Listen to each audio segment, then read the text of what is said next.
pindah Bank Riau Kepri Syariah. Dalam proses Pak. Oke, masuk. Nah, dalam proses ini apa? Mudah-mudahan Copet pindah ke Bank Riau Kepri Syariah. Amin. Bismillahirrahmanirrahim. Assalamualaikum warahmatullahi wabarakatuh. Alhamdulillah, summa salatu wassalamu ala rasulillah Sayyidina wa maulana Muhammadin ibnu Abdillah. Allahumma salli ala Sayyidina Muhammad wa ala alihi wa sahbihi wa mawala. Para pendengar yang dimuliakan Allah, kita puji Allah, alhamdulillah, bersalawat Allahumma salli ala Sayyidina Muhammad wa ala alihi wa sahbihi ajma'in. Hari ini kondisi wabah di tengah masyarakat kita belum menunjukkan penurunan. Bahkan hari ini permasalahan demi permasalahan diakibatkan oleh wabah ini terus bertambah. Dan tentu saja wabah ini mengakibatkan terganggunya banyak aspek dalam kehidupan kita. Dan di antara hal yang paling mengganggu adalah pelaksanaan ibadah secara berjamaah. Maka hari ini yang menurut kita paling menyulitkan, ya. Walaupun secara ekonomi memang kita semuanya dalam keadaan sulit, tapi kesulitan dalam beribadah bagi seorang muslim itu jauh lebih menyulitkan. Dan hari ini hampir seluruh daerah dunia bahkan hari ini tidak melaksanakan ibadah sholat Jumat. Dan tentu saja bagi umat Islam ada yang mempertanyakan masalah ini, husnuzon kita, karena mereka memang cinta dengan pelaksanaan Jumatan itu. Mereka merasa tidak enak hati gara-gara tidak Jumatan. Di sisi lain ada himbauan dari MUI, ada himbauan dari para ulama agar hati-hati. Ada yang secara vulgar melarang, ada yang memberikan batasan-batasan, ada yang mengikatnya dengan keadaan. Nah, perlu juga kita untuk meninjau sejauh mana sebenarnya kebolehan bagi kita untuk meninggalkan sholat Jumat secara berjamaah ini. Pada dasarnya, bagi seorang laki-laki muslim baligh, wajib bagi kita untuk melaksanakan Jumatan secara berjamaah. Ya, kata Rasulullah SAW, rawahul jumu'ati wajibun ala kulli muhtalimin. Pergi berangkat melaksanakan sholat Jumat itu wajib bagi siapa saja yang sudah baligh. Maka berdasarkan kewajiban inilah yang membuat hati merasa tidak enak. Tetapi perlu kita sadari bahwa agama kita bukan agama perasaan, tapi agama kita ada aturan mainnya.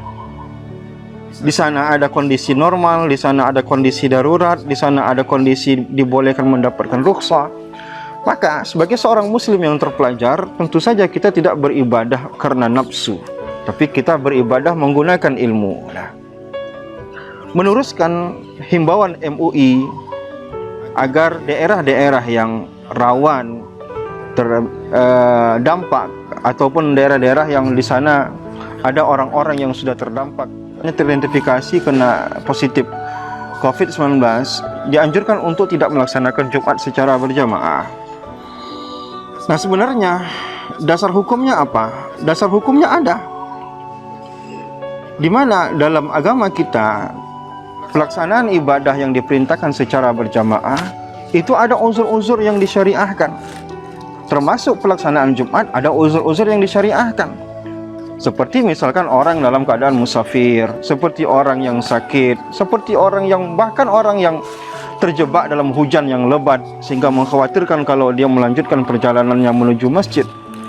Itu adalah unsur-unsur yang disyariahkan bagi kita untuk tidak melaksanakan Jumatan di masjid. Apalagi wabah seperti ini. Wabah ini sungguh sangat membahayakan. Hari ini kita tidak tahu siapa yang sudah terinfeksi wabah ini, siapa yang tidak, kita tak melihat. Tidak ada tandanya, kadang orang itu ternyata positif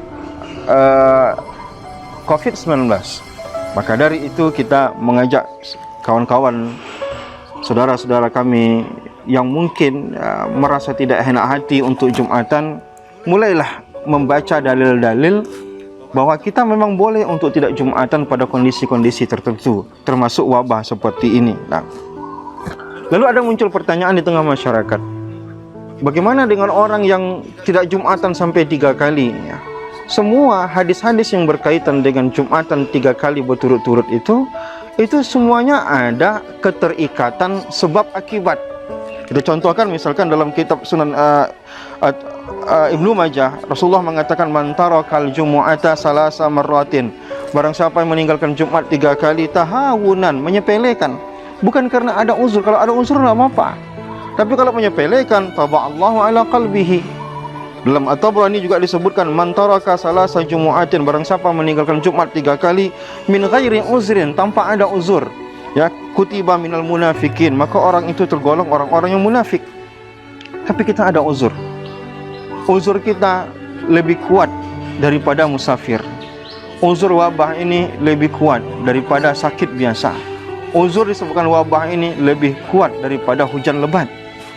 Nah, apalagi wabah ini Rasulullah SAW sudah mengingatkan kepada kita, iza sami'tum bit ta'un, apabila kalian mendengarkan di situ ada ta'un, bi'ardin fala tadkhuluha, jangan masuk ke situ. Artinya apa?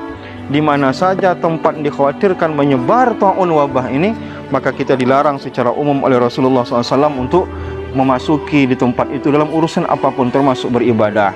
Maka dalam riwayatkan oleh Abu Hurairah radhiyallahu taala anhu, Rasulullah mengatakan la turidul mumarrid alal musih. Kata Rasulullah, orang yang sakit jangan dicampurkan dengan orang yang sehat. Sekarang kita tak tahu siapa yang sudah terkena wabah ini, siapa yang tidak. Maka kita perlu menjaga diri kita. Intinya di sini sudah ada imbauan MUI. Di sini sudah ada imbauan pemerintah. Di sini ada himbauan dari Dinas Kesehatan. Maka kita sudah terlepas dari kewajiban ini. Kita bukan tidak beribadah, tapi memindahkan ibadah ke rumah. Maka oleh karena itu jangan khawatir, laksanakanlah zuhur. Kalau kita tidak bisa Jumatan berjamaah, insya Allah pahalanya sama.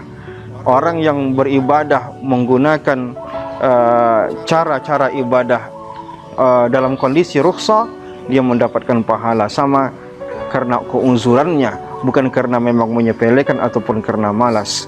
Maka mudah-mudahan kita semua diridhai oleh Allah Subhanahu wa taala, dan semoga wabah ini cepat berlalu sehingga kita bisa melaksanakan ibadah seperti biasa lagi. Terima kasih. Assalamualaikum warahmatullahi wabarakatuh.